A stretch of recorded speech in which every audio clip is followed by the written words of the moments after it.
Alors on en arrive à la quatrième question bête.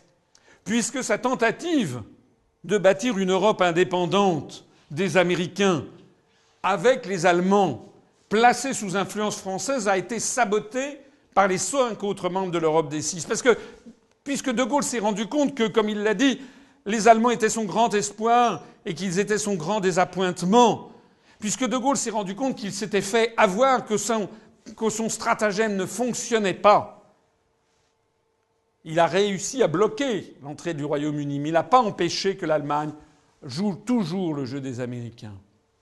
Qu'est-ce qu'il a décidé de faire, sachant qu'il ne pouvait pas sortir de l'Europe puisqu'il y avait le MRP ? Ce qu'il a décidé de faire, c'est cette période extraordinaire des années 63, 64, 65, 66, 67, l'apogée du gaullisme et le triomphe mondial de la France, hélas, provisoire. Alors voici un échange capital pour bien comprendre la situation qui s'est nouée à ce moment-là et dont nous sommes les héritiers.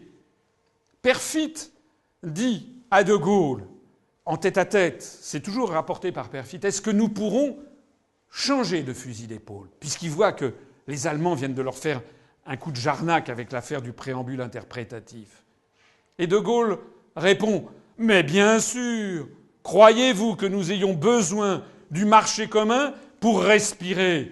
En face de la manœuvre des Anglais, des Américains et des Allemands,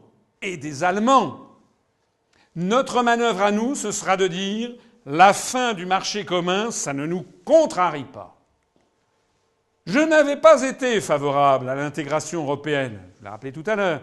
Dans les années 50, il avait fait échouer en 1954 la CED dans une alliance de circonstances avec les partis communistes français. Mais dès lors qu'on avait signé le traité de Rome, le 25 mars 1957, j'ai pensé, quand je suis arrivé aux affaires en mai 58, qu'il fallait qu'on l'applique. Ben oui. D'ailleurs, dans les institutions de la République, l'article 5 de notre Constitution fixe comme pouvoir au président de la République française, le président de la République française est le garant de l'indépendance nationale, de l'intégrité du territoire et du respect des traités.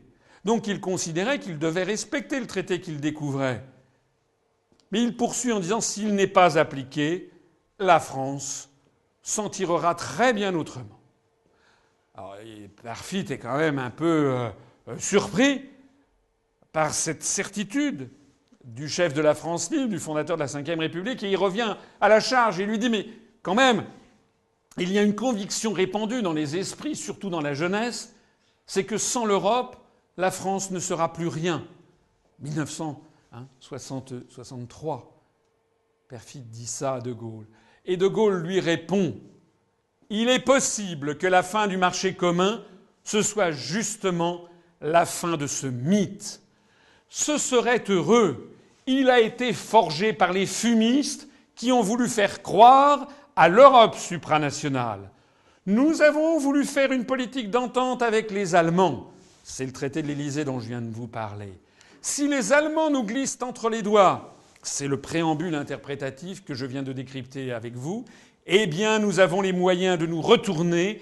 Le monde est vaste et la France a un grand jeu à jouer. Quelle belle phrase. Le monde est vaste et la France a un grand jeu à jouer.